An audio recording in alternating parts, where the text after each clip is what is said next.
Hey y'all, good evening. Welcome to the Spiritual Speakeasy where the bar is always served. The bar is always served. It is always served. Where the bar is always open and the spirits are always served. Try to get that one off your tongue 3 times. So tonight we were going to run reruns and I said, what the fuck? I'm not a rerun person. So I decided to just get on anyway. I was supposed to be at a convention in Colorado, but plans fell through. There's been several things going on. So we decided to stay home. It was in our best interest. So here I am doing the Spiritual Speakeasy podcast live and decided I'm going to wait just a few minutes as people start hopping on. But for those who are on and watching on other formats, tonight I'm going to talk about altars. So I'm going to give people a few minutes to hop on. And hopefully they will be on in a minute. Hoping your all's weekend has gone well. Mine has gone really well. Have not had any complaints. Have gotten a whole lot of stuff done. It has been one of those that has been very, very busy. Gotten a lot done, which is super, super good for me. And I hope you guys have had a productive time too. Say hi. Tell me who's on. Tell me who's on. I do not have a list of people, so I don't get to see who's actually popping on. I just get to see, 2 eyes. Yay, we're getting some people. So tonight we're going to talk about some fun things. Hang on. Trying to key up some stuff, and I'm not good at doing 2 things at one time, so we're just going to skip that.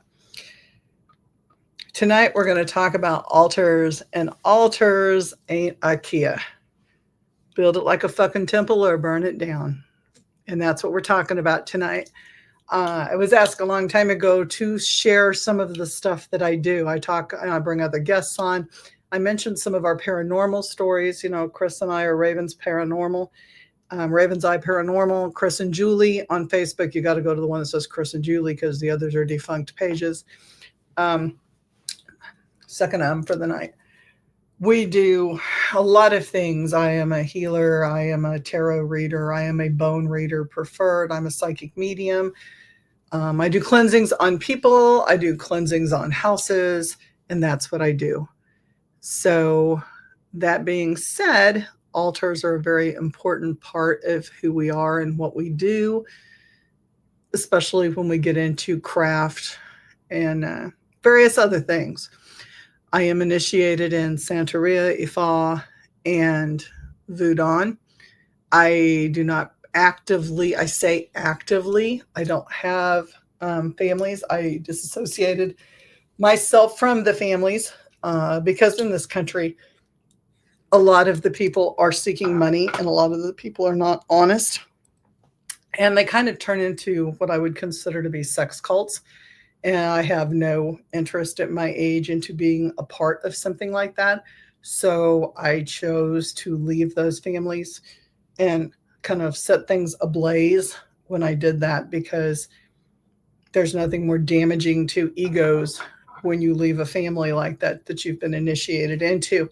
So altars for me were very, very important. I had my spirits, my guides, my familia that I had to set up altars for, to make sure that they receive the proper recognition for what they did for me.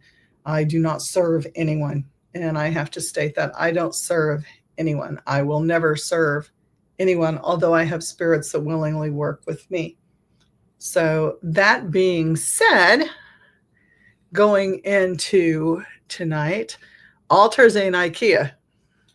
Build it as a fucking temple or burn it down. I get into a couple things with this. The first one is like, your altar is yours. Okay, that needs to be said. It is yours. Don't go building an altar based on Pinterest. Don't go building an altar based on, oh, my friend down the street, she's a cool witch. She's got this really amazing altar and she's got some cool grids on it. And she's got like lots of cool stuff. You don't need that. You need you. and you need your spirits to show up, and that's what you need. And that's probably the biggest and most important thing that you can do is bring you and bring your spirits. Now, you can't always bring your spirits. Sometimes your spirits don't want to come. Maybe they're not your spirits. That would be a whole thing I would ask you about is, are you sure it's your spirits that you're calling? There's a lot of people that I think the craze right now is to work with Apollo and work with Greek and Egyptian gods. I guess because of TV, I don't know where that trend is. I don't follow trends in spirit worship. My spirits have always been tried and true for me.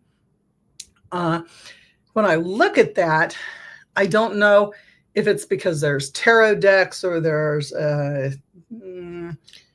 what do I want to say? The thought that there's a rapid tie-in for those particular gods and goddesses. You know, it's a lot of people will worship Lilith. A lot of people Santa Muerta. And I want to get into some of that stuff first. So what I want to talk about is this. Find who it is that you work with. Be independent. Choose what you want.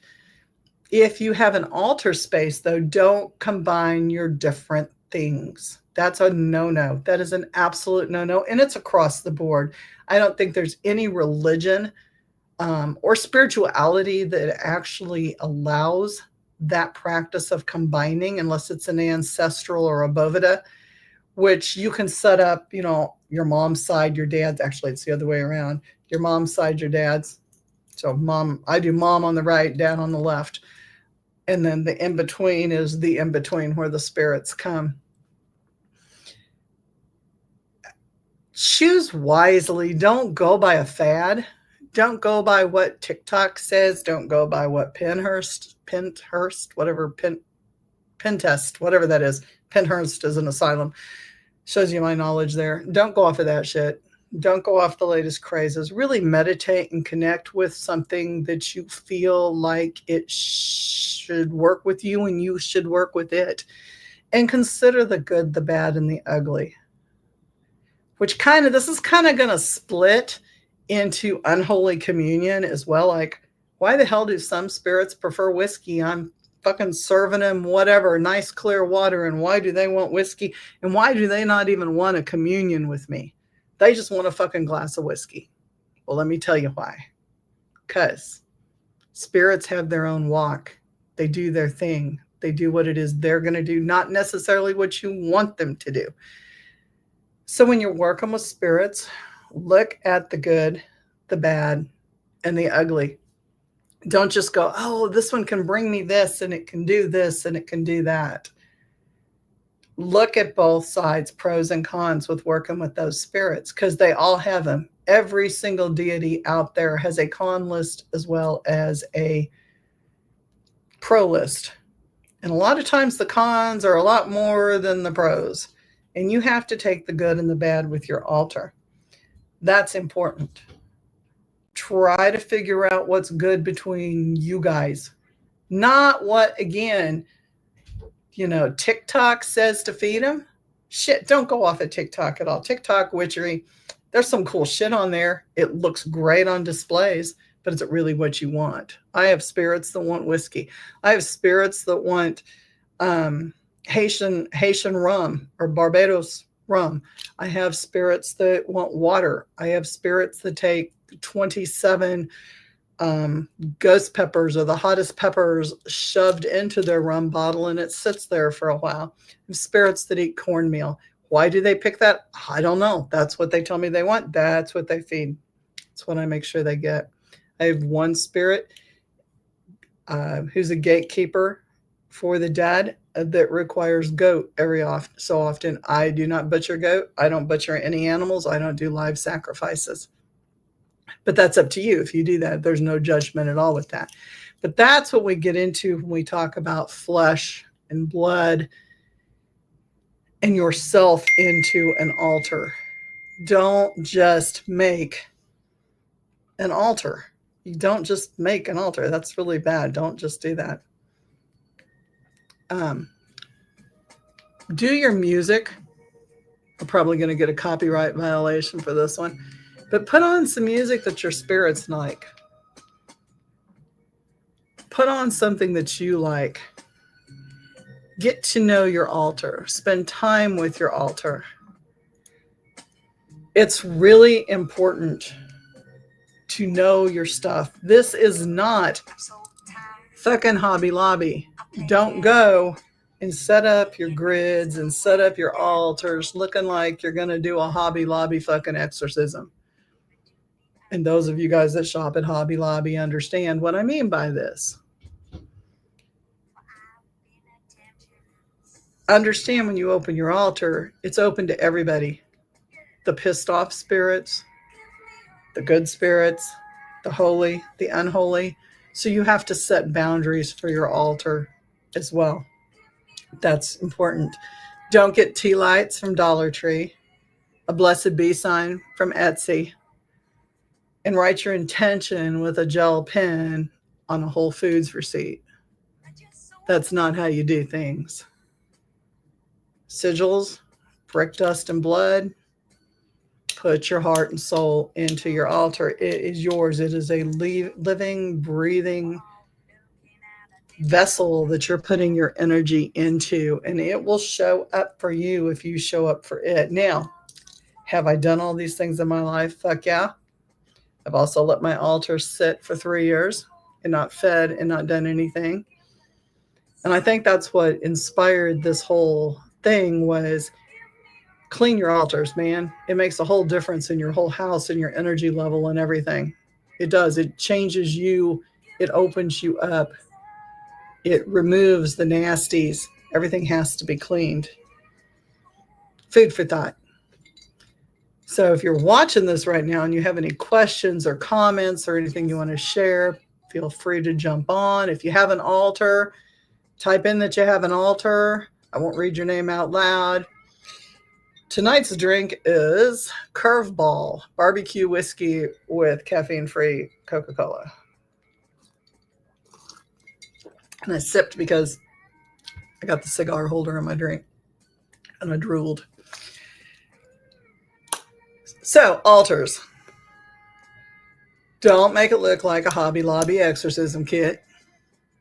Don't hang little cute Etsy signs all over it. This is a blood and bones altar. We want it not to look like IKEA.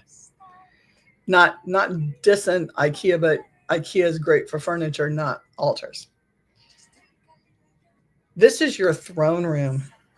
This is where you convene with the dead or the gods, whoever you choose to convene with, who you choose to communicate with. It is a throne room. It's where you're at your holiest or your unholiest that you can be. You don't lie to your throne room. You don't put on facades there. You wear your heart on your sleeve and you bleed out your rage and your emotions and your feelings into that room. The spirits have to get to know you. Hi, guys. They have to get to know you for who you are. And if they don't know who you really are, then you're getting a shit version for spirits and you're going to get shit you shouldn't get. And that's important to me. It's important for me to be really real with my spirits, especially the ones that I work very close with. And I've, shared 2 or 3 times who I work with, and that's important.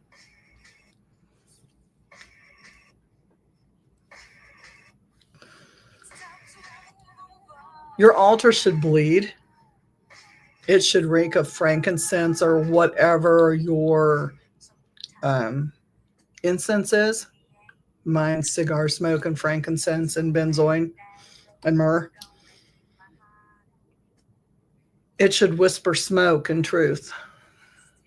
This is the place of honesty. It's a place of shedding the layers of your trauma and shedding layers of filth and degradation and anything, but it's also your place where you're in silk and smoke and even sin, because your dreams, your desires, Your things like that are also very, very important to bring up with that. It's important to, that's where the honesty and the rawness comes in, to breathe the fire into your altar. So it's not something that you just build and walk into and go, okay, bud, here we go. We're going to light this bitch up and we're going to do this stuff. That's not at all what it is. It's a place where you're rageful and the shit's happened today. And whether it's happened for good or it's happened for bad, you can walk in and go, what a fucked up day I've had, man. I've had a fucked up day and I need to let out some rage, and I'm going to rage at my altar. And then listen to what's going on in your head. Listen and hear the communication and hear the advice, and really, you know, that's important to listen and take all that in. Let it know your name. Let your spirits know your name. Let them name you. And that's something to me that's very sacred. I have several names from several different spirit things that I work with, deities, whatever you want to call them. And to me, they know my name. And it shows up because when I go to paranormal places, my name is spoken. And that to me is not necessarily something evil that was there waiting for me. It could be something that has followed me. It could be my protection, but it could also be that the spirits are whispering to each other, because in that world they do communicate.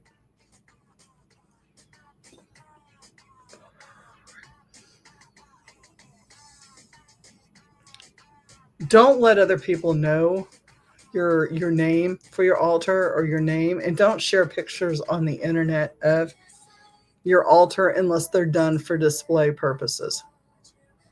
When I show pictures of my altar, I will never have anybody's light up on it.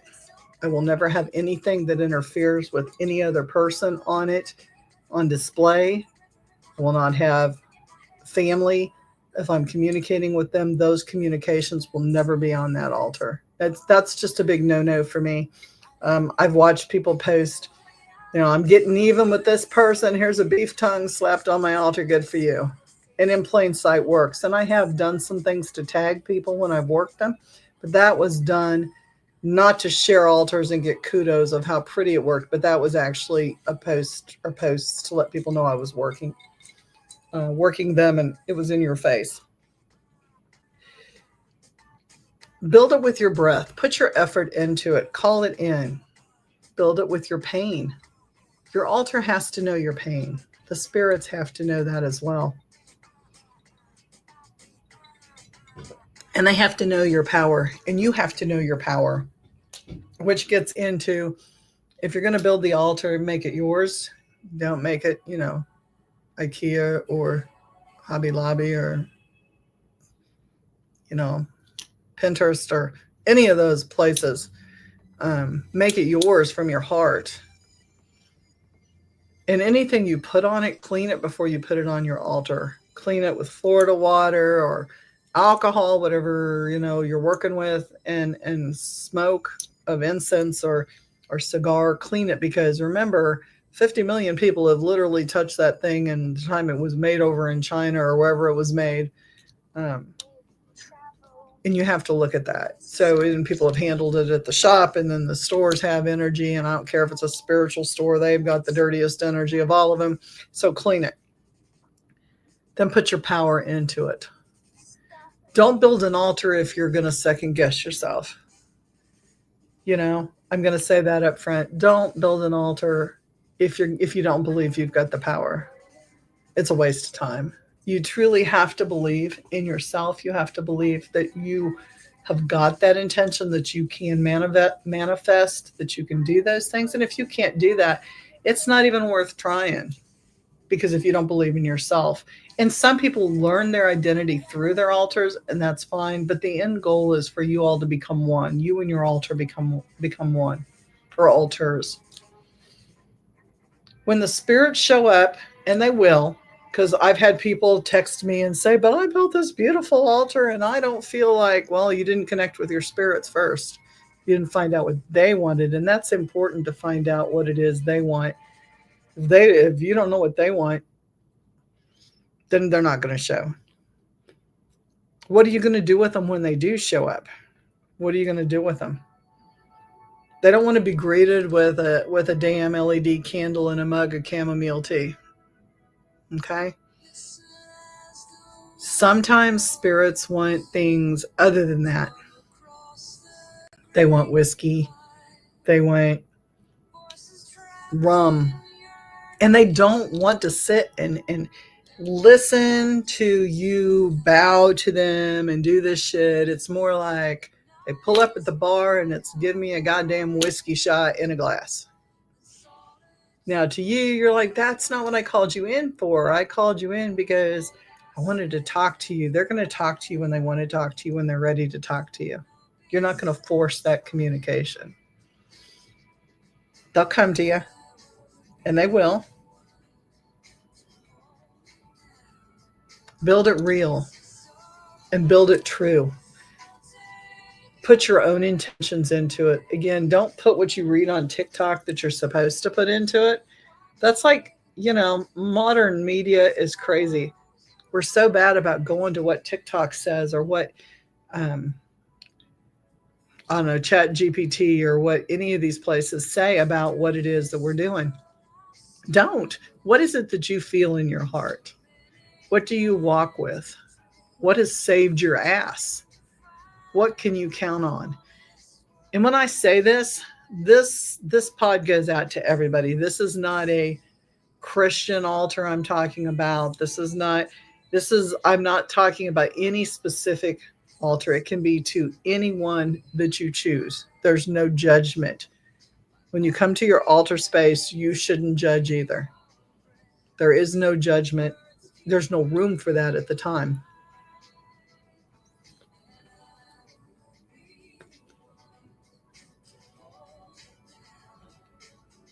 Music is important. Having background music. Music is vibration, and music feeds. Music feeds everything. It's the vibration of life. It opens your chakras. It opens your body. It connects your body with your mind and your altar. And that's really important. Imagine going to your altar and having it cold and dead, and you've got your little battery operated, LED light, or it's been charged, and you put it on there. There are ways to set candles up so cats can't get to them.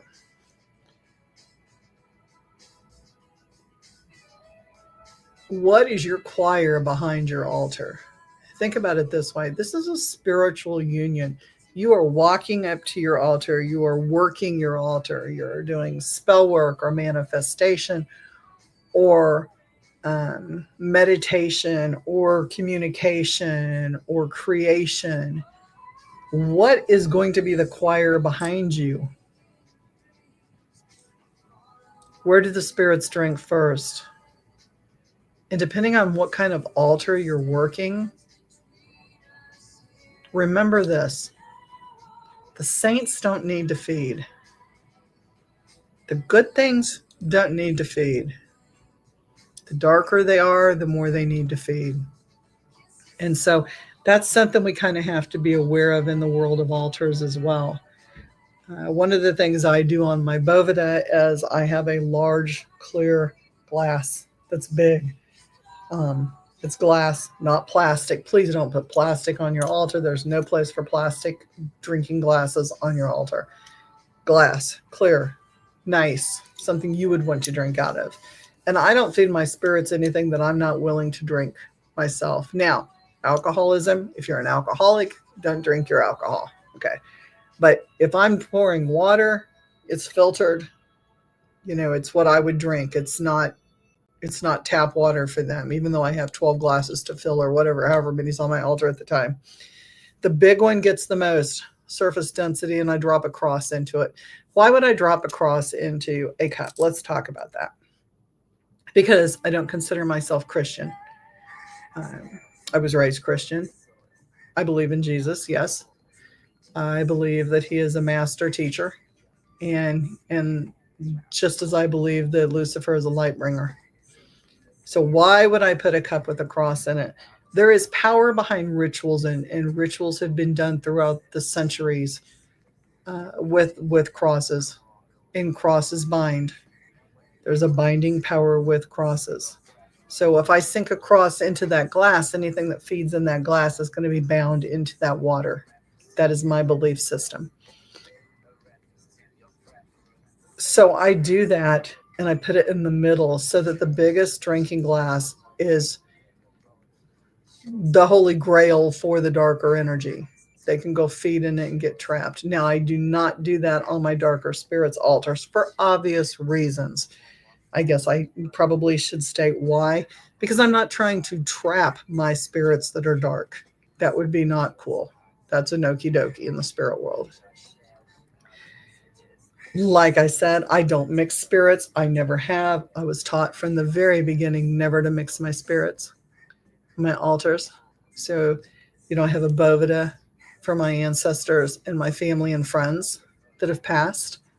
It includes pets for my pets. There's a pet space on there. I have various altars to other spirits. Some of them are in that room, and some of them are in other rooms because they don't play nice at all with those spirits. My family would not want that. My passed on family, my otherworldly family would not want that in their space. But the gatekeeper for the dead is in their space. But the others are not. There's no other altars in my family's space. Not on the same wall, not in the same area across the room. And I don't stack going up because then there's a power struggle. I've seen people put altars in corners of things going up. I don't do that either because things get knocked off and there's a disruption of things doing that. So I'm really careful about that too. Think about the consequences. Think about it as a whole group of people sitting around at a Thanksgiving table that may or may not like each other, because we all have those people in our families that people do not like. Would the spirit of Eddie want to sit next to the spirit of Carl? Not if they did not like each other in the living. They're not going to be good, not going to be cool. So think about things like that. So you got to call the spirits in. You got to work with things you choose to work with and ask yourself, why am I choosing to work with that particular spirit? That's a good question. Why? Why? Did they come to you? Did you research them? Did you actually meditate and sit with them and see of what they have to offer you and what you have to offer them? Because it is a two-way street. It is always a two-way street. I watch all these people, FAAFO, man, fuck around and find out. You're working with shit that is going to drain you. It's going to suck the life energy out of you. And that is not a cool thing. Most people don't want that, but that's what that spirit does. So consider that when you're working with those spirits or demons or angels, whatever you choose to work with on that. You've got your altar. It doesn't have to be fancy. It doesn't have to have hundreds and hundreds of dollars put into it. It has to be functional. Remember, your breath, your blood, your sweat, your magic, your energy, your soul.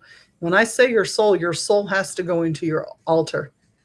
It's not, Walmart specials. It's your fucking soul that's going into that. You're breathing those spirits and you're taking them in to work with you and to elevate and to be a better person and to work the work that you choose to be or do. Left hand or right hand, good or bad, whatever you want to call it. Who's your backup? Who's your choir? What kind of music do you want in the background? Playlists are something that I just recently experienced. Drink time. Free shout out to Curveball Barbecue Whiskey and Coca-Cola. No caffeine. What is your choir in the background? Music, like I said, is vibratory. The vibrations and the waves carry your intentions, they carry your chants, they carry your spells. So what is your playlist in the background? This shit's awesome. Like chat, shout out to Chat GPT. They will do playlists for your spells. Hell, they'll even write your spells if you want to get really lazy about it. I'm kind of a lazy witch. It's kind of cool. I add what I want to add. I change the ingredients for what suits me. Understand when you're standing at your altar, you're standing there barefoot.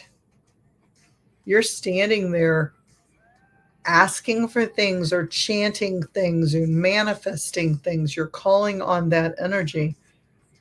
So when you choose your drink for your spirits and you choose your playlist for your spirits, this isn't a joke. If it doesn't jive with you and jive with the spirits, you're going to get nowhere fast. And you might even piss a few spirits off, which then looks like things getting bounced around your room. This is like dark sermon shit. You probably aren't lighting an altar up because you're Christian and you're worshiping Mary and Jesus. If you are, put your holy music on and go for it. I'm not saying that that's not cool. But to summon takes energy. And to work with takes energy, and it takes focus on your part, and it takes focus on the spirit's part. Even if it's your family members that you're calling in, it's going to take some energy. So make sure that there's things they like. You know, dad was a beer drinker and it drove you crazy, and dad has passed. Don't serve him some damn iced tea. Give him a beer because that's what he liked. You serve what the spirits call for that night. And it can change. It can change in a heartbeat. I lit up my altars the other night after a huge cleaning session and fed a vessel that I have a contracted spirit in. And he had not been fed in some time. And I shit you not, by the next morning, the shot glass was completely empty. It happens. And don't be freaked out when it does happen because this happens all the time. This is normal. Also, don't leave anything out longer than 24 hours. Books will tell you 3 days. That's just gross. You are not going to eat turkey casserole that sat out for 3 fucking days. Don't let it sit out and mold for your spirits. I'm bad about coffee. I forget my coffee. It grows mold, and that's a whole thing too. Try to keep it clean. Soundtrack, energy, smoke. These are all conduits. So think about conduits. What is their poison? What is it they want? Do they want cigarettes? Light a cigarette. Yeah, if you don't smoke, it's too bad for you. If you don't smoke, cigars, and your spirit demands cigars, you're going to learn to like cigars. I am not a smoker. I do not smoke. And yet when I commune with certain spirits, it's cigars all the way. And most of my spirits like cigars. They like them dark and clovey, spicy. I call them spicy cigars. Whiskey soaked, dirty cigars. They like that. Hence the prop, the cigar tonight, and the whiskey. Shout out to my spirits. This is a intensity that you're bringing for those spirits. You're saying, this is what I've poured for you. Come sit with me and listen. Listening takes energy. It's a communion. The reason I call it an unholy communion is because most people, when you say communion, are thinking about the little wafers and the grape juice, unless you're Catholic or Episcopal, and then it's real wine. No, most of my spirits don't like wine. Unfortunately, I like wine.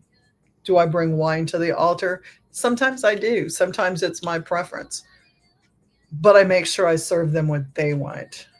And I try to drink what they want with them, even if I don't want it, because it's just the social thing to do. Put a little energy into it. You're going to chant. You're going to sing. It don't matter whether you can sing worth shit or not. If you need to hiss, if you need to howl, shout out to Angie. She'll be listening eventually. My spider lady. Shout out to my serpent. All kinds of things are going to come to you depending on who you're working with. That's okay. It's okay. You're letting go of things. This is not a communion of wine and Jesus and wafers, unless that's what your altar is for. This is a communion of souls and a communion of understanding. This is a safe place where I can let go of all the shit that has happened to me, and I can let go of all the trauma that has happened to me, and I can rebuild myself with every bead of sweat and with every intention that I have, with every drink I pour. I get to know myself better. I have more faith in myself. I can produce better manifesting. I can produce results with my manifesting. But you have to go through that weakness to be able to do that. And the other thing is, people think that they have to serve. Is this serving? It is serving a spirit in the sense that, yes, I'm bringing you a drink and I'm pouring you a glass of water and I'm smoking a cigar with you. But it's not service like you're the fucking master and you're going to whip me if I do bad. It should never be that kind of response. Your spirits should welcome you in good times and bad times. And that it's not like you're bowing down to something and you're subservient. And that's a twist that a lot of new witches and Wiccans do not understand. I believe, there's a lot of teaching of subserviency, and that's not how it is. It's not at all how it is. It's a mutual agreed upon thing. Like, I'm going to bring you this and I'm going to do this, but I never expect anything for free, because even in real life, everything has a payment. There's a payment system, and energy has a payment. Hang on.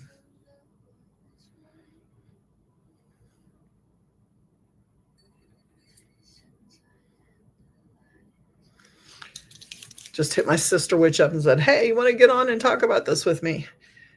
Everything has a payment system. And so understand, energetic payment is necessary. So don't go into it with, well, I'm going to ask all these fucking favors of this God and he or she is just going to fucking do it. It doesn't work that way. Not in my world. It doesn't. If it does in yours and you found a cash cow, that's awesome.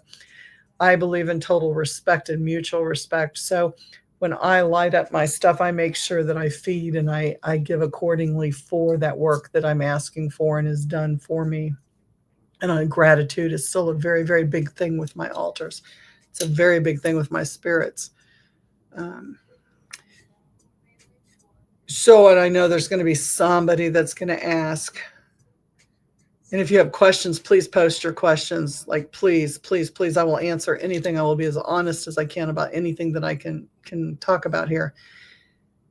Because this is my personal space. It is my channel. It is not my channel. It's my podcast. So I will talk about, anything with anybody that I feel like I can share with. When you do this, you've got to be, number one, honest with yourself. You have to put your soul into it, but you also have to be willing to upgrade. And things are going to offend you. And sometimes the messages that come to you are not going to be what you want to hear.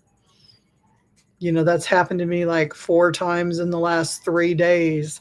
I've been kind of put in the corner by spirits and energy going, you stepped the line on that one, or you didn't do this right. And then I was like, I can ruminate about it and I can worry about it, or I can go, oh, thank you for that, because I didn't realize, make the connections, clean it up and do better. And that's what this to me is all about, is that whole learning from your guides, learning what you can do and what you can't do, learning your boundaries within yourself. setting self boundaries, because how can you expect the spirits to have a boundary with you if you can't work boundaries for yourself? It's a big deal. You're going to have spirits trying to take advantage of you. You're going to have trickster spirits come. You're going to have all kinds of shit coming. You're going to be like, what the fuck, man? I opened a carnival ride up and they're all hopping on board and it's a clown car. What do I do now? Well, set some boundaries. It's a good way to learn to set boundaries. And, it's not, it doesn't put in your safety nets in your house. If you're going to have altars, you have to have safety nets. Work with some positive stuff too if you're working with the dark, unless your dark is your safety net. I work with high and low. It's kind of like the movie High and Low. I work with high and low.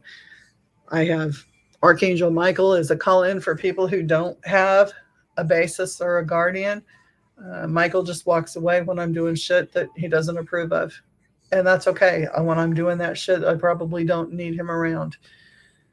But then when there's times where I have to fall back into normalcy and come up from the dark, I go to those spirits for that consolation and that, okay, I need to regulate, because you can't stay in Darko 30 all the time. I would love to, but that's not a happy place all the time. It's a source of energy, but it's not a happy place. So we have to dump, we have to feel, we have to worship, we have to be worshiped. We have to let go of the stuff that we can't stand. We have to elevate. And this is our safety place. Your altar rooms are your safety place. And place them strategically in your house so that you get that safety. And also, please, this is an interesting point. Don't put your altars in your fucking bedroom. That is a private place. People have lost all forms of boundaries. I know too many people that read from their bedroom. They have their altar space in their bedroom. That is a private, your bedroom is as private as your altar rooms. To me, that's just an off limits thing. It's not something that we do. It's not something that we share. I don't tour people through my altar rooms and say, hey, come look at my altar room. Hey, come look at my bed. That's not who I am. I keep both of those things very private because that's my private inner self. And we don't have to share everything about our private inner selves. So that's another aspect of your altar, is if it's going to be in plain view, put it in plain view, but kind of disguise it so people aren't setting their beer on top of your altar when you sit down, because that's a thing. Shout out to Curveball. Barbecue whiskey, Coca-Cola. Very good. Very good. And no, they're not a sponsor, but I would love to have Curveball as a sponsor because I love their barbecue whiskey. Curveball. I'm manifesting that right now. Questions? Anybody have any questions or comments? So, not an IKEA altar, not a Hobby Lobby exorcism altar. Clean your shit before you put on it. Even a candle, don't light that bitch up until it's been cleaned, because it's got energy from whatever country and, the slave labor that made it in it. So you're putting something dirty and nasty on your altar that's sacred. When I say sacred is to your spirits. Sacred does not mean high spirits or low spirits. It means it's an altar that's pure for you. It can be dirty as hell. I mean, if you want, a smoky brothel altar that's full of, sin and whiskey and sex and everything you want, then that's your altar. But keep your shit that's on your altar clean for those spirits that you're calling in. Do your work. Boost your energy when you're doing spell work with things like music, soundtrack. And if you do have Chat GPT, it will put your soundtrack to whatever it is you're doing. So tell it what you're doing and it will light you up a soundtrack to plug into, Spotify or any of the music cloud, the cloud, whatever, iPhone. It'll give you that. What else? Alcohol of choice for the spirit. Alcohol of choice for the spirit. Keep your bar open. Be willing to serve all spirits. That's a biggie when you're first starting out. I mean, you don't have to serve demons if you don't want to serve demons. You don't have to serve, there's certain ones, but sometimes they wander in, sometimes things. And when I say demons, I'm not talking about, your big Catholic Church demons, like, Baphomet isn't going to fucking show up like at your altar. Well, he might. I mean, he's shown up for me many times, but like, he isn't just going to like drop and go, hey, need some help. That's not how that works. But if he does, like, let's just say it's your lucky day and he does show up, what are you going to do about it? Are you going to start doing an exorcism and spraying your altar with holy water and condemning everything? Or are you going to say, have a seat, what's your drink of choice? Doesn't mean you have to work with him. I'm just simply saying, understand that things are going to show up and not necessarily everything you've called. So if it's not everything you've called, be ready. Just be ready. You open the door. You open the door. You don't need to have an Ouija board on your altar to talk with the spirits. The door's always open. When you light the candle and you have the water, you've got the conduit and you've got the flame, you've got the energy, you've got the fire. It's coming. Be ready for it. Be ready to work with it. And like I said, it needs to be revered. It needs to be respected at all times. And by doing that, you have to understand that you're communicating and communing. It is a communion with an entity, with something else, possibly dead, possibly was a human before, possibly was a god before, goddess before. But it's important that it's a two-way street. It's not a one-way street. And that's the point I'm trying to get across through this whole thing is it has to be a two-way street. So you're going to breathe energy into it. You're going to put your soul into it. And if you're not ready to put your soul into it, then don't do it. Then don't do it. Don't cross that line. Because it's the only soul you got. And I'm not saying write a soul contract that you're giving spirit XYZ your soul. That's not at all what I'm saying. You are breathing life into something. It is a living entity. Your altar becomes living when you light the candle and you serve the water or you serve the whiskey or whatever it is that you're serving in that space. There is an energy that is exchanged. It becomes a living force. And if you don't believe that, then why do so many people feel in the Christian setting, the body of Christ and the blood, the body and blood of Christ? That is significant within their community. Within the communion, you are sharing that with those spirits. So it's a gateway. You are opening the door for those spirits to come. And so be ever present and mindful when you cross that line. If that's not something you're willing to do, then you should not be building altars. And I stand by that. That's just my belief system, but I stand by that. Don't put anything toxic on your altars that they're going to make your pets sick, unless you can keep your pets in another room. I seriously was getting ready to do some spell work before I came on. Had hot foot powder, hot foot oil, getting ready to do some serious stuff. Got some sulfur out. My sulfur is like in a little container. It has a child-proof cap. Kenny, the Maine Coon, the one that gets into everything, got up on my table.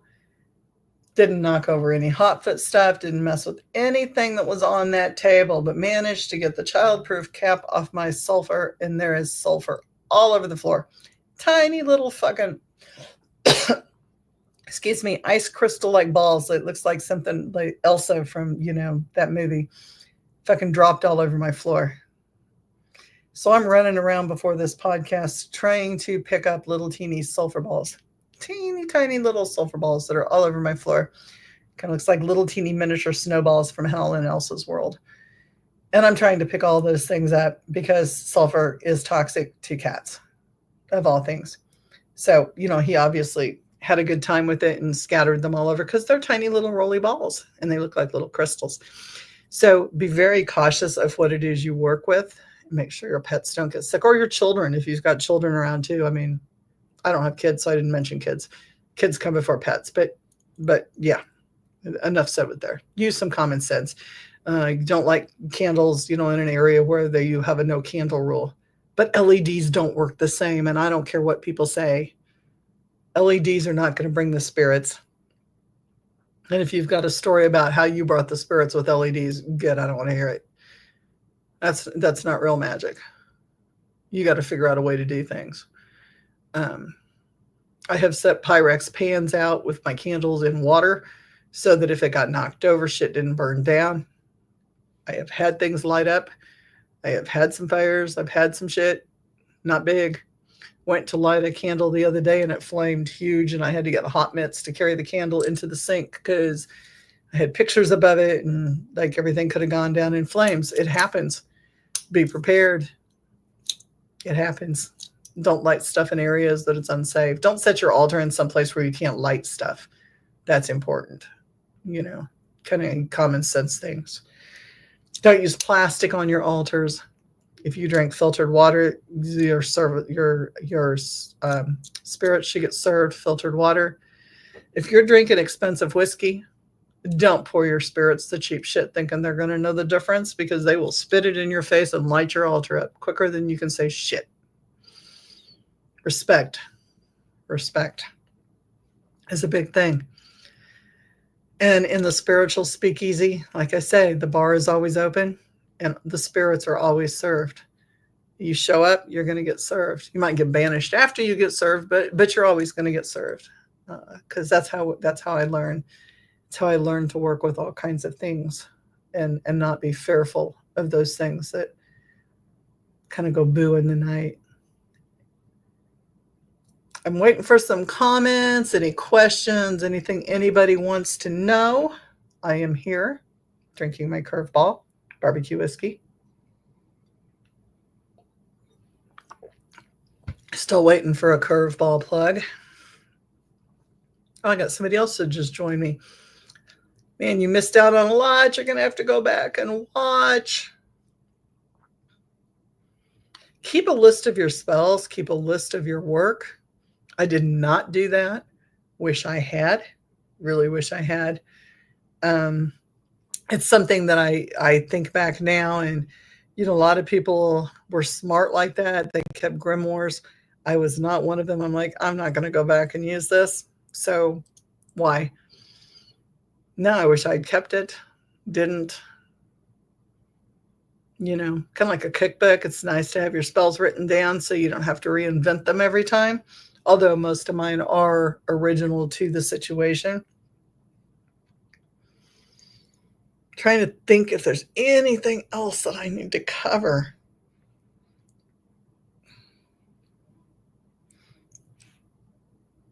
Serve spirits first. There you go. I knew there was something. Hi, 13 Skulls Farm. Sal, how are you? My buddy just hopped on. My buddy Sal. I'm trying to make a heart. Like, my hands are in the way. I'm not good at this stuff. Serve your spirits first on your altars. It's just like a guest. You wouldn't pour yourself the first glass of iced tea and drink it and then go, oh, wait a minute, do you want wine? I always serve my spirits first, whatever that they call for, and I give them time. And after I've sat what I consider to be a proper amount of time, then I drink. I drink with, at least, but I never drink first. Never drink first. That's important.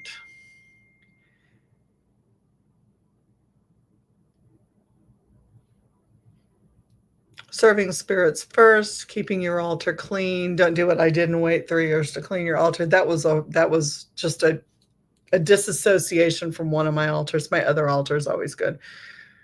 Well, my other altars are always good. I kind of just left one of them. There was a walk away point there, but it's back and it's up and it's going and it's filled with smoke and it's very happy and it's living again in current time, and that's important. There is a rule, and I'm not good at following rules. A lot of your spiritualities and religions will tell you a year and a day to contact people who have recently passed, to contact other things, other people. That does not include suicides, but they can be included in that, at least a year and a day. If something comes to me, I will talk with it. It doesn't matter what the time period is. I will try not to connect with something unless it comes to me first, if it's new. Unfortunately, things want to share their stories, and they do want to tell me on some cold cases and some even fresh, like when people pop up missing. Almost immediately, I can go through and I can tell you where they're going to be found or what's going to happen, what has happened. If they're dead, they show up to me in their dead state. So, I will tell them that they need to move on, that this is what happened to them, and I will commune with them and talk with them. Suicides, I do not hold the traditional Catholic Church form or belief system with that. I don't. I don't. Nowhere in the Bible does it say that suicide is condemned to hell. If you do it in the name, if you suicide yourself to blaspheme God, then according to the Bible, you will go to hell. But if you're not blaspheming God, there is nothing that says anything about that. There's a lot of reasons that people suicide themselves, and this is not I'm not trying to trigger anybody that has recently gone through that or even had the trauma of that, but those people do elevate, and to give you peace of mind, they're not caught in hell, and they move on. Some of them move on quite peacefully, quite quickly. I've had them come to me, and some of them have to linger to figure out what went on and why they did what they did, and that's okay too. We can help them be there as long as we don't get so drawn into their drama, because they have drama too, just like we do. Spirits have drama. They do. So if there's any questions, this is the time to post it. Again, altars, they ain't IKEA. Build it like your temple or burn it down and start again. Take your Hobby Lobby and your frou-frou shit off of your altar and make it real. Make it blood, sweat, and tears. Put your soul into it. Breathe life into it. It is your working spiritual realm where you are free to come and go with your spirits. It has to be liberating, and it has to be true to you and to that entity that you are working with. If that entity wants something that is darker than what you're willing to give, then disconnect from that entity. You can't stay with that entity because you're not able to work with what it is that they bring to the table. And that doesn't mean that you have to work with that spirit. Permission to set your boundaries. We all have different boundaries. My boundaries are very lax for a lot of things, especially my spirit world. So I will work with a lot of things that other people choose not to even acknowledge. And that's okay. That's my choice. And so I say then, please don't worry about what I do. Worry about what you're doing and what you need to do for you, because this is about you. I'm just sharing how I've learned and what I do to disconnect. And it should not be obsessive. It shouldn't be 24/7 on your mind. You shouldn't be worrying about it, except for, you walk away and you left a candle going or something like that you might be concerned about. I do have cameras on my altar rooms. They're not currently running, but usually I do run candles, or I run cameras when my candles are lit, so that if there's an issue, I'm aware of what the issue is, or if my cat's messing around in there. So we've talked about being true to your altar and setting it up with life and breathing life into it. And again, worshiping is a weird word. I don't like the word worshiping unless it's mutual worship. If they're worshiping you and you're worshiping them and there's a mutual agreement when it comes to that, that's okay. But there should not be any bowing down to your altar unless that's part of the spirituality that you're into with that particular spirit, if that makes sense. I'm trying to skirt around certain things because YouTube isn't real friendly on some topics here. If you're lighting up a sexual altar, this may or may not apply to you. But again, the format I'm on, I'm trying to be careful to skirt around that issue. Knowing that you're offering things when spirits come, knowing that you've opened the door, you are opening the door. I don't care what people say. If you're lighting up altars and you're knocking or you're firing up a candle and you've got a glass of water there or some whiskey or whatever the fuck it is you're offering, understand there's no difference between that and an Ouija board. So your boundaries have to set. So if you have to do something to keep things out and you're super concerned about that, then you're going to need to salt ring your space every time there's salt, every time you open the door. Do what you need to do to feel safe, because that's your safety net right there. But understand, anytime you open a doorway to something, you're opening the door for everything, not just that one thing, unless you've got protection there.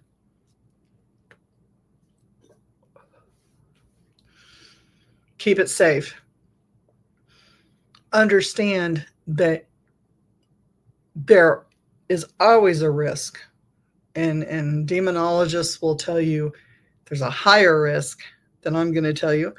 But if you've done certain things in your life and you've opened the doors for other things, the risks of possession with spirits can happen. You know, and Voodoo, they call it getting rode. I think they call that the same thing in Santeria.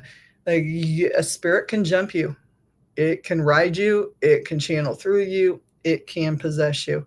Those are things that can happen when you start heavily into the spiritual world and you're opening doorways that you're not ready for.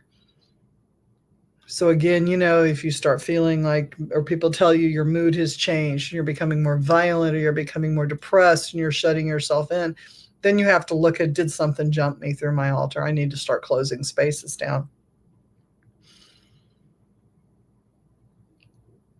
A lot of entities don't want to be worshipped. They want communication. They want offerings. And again, I'm not talking expensive. Don't fucking go buy them the world. That's not what we're talking about. A pour of whiskey, a piece of cake, whatever you got, you know, that's satisfying to them. But understand, they get tired. These things are millions of years old, like, for real. Worship is not, they can get worshipped any place. It's that intensity and the honesty and living that truth with them is a relationship that won't get broken. And people get really worried, like, if they're not seeing, feeling, and tasting this thing that's hanging on them, is it still there with them? You should know. You should know if your shit's with you or not. If not, you're doing something wrong. So build your altar like you mean it. Love it hard like you would love life. Put breath into it like you would breathe for yourself.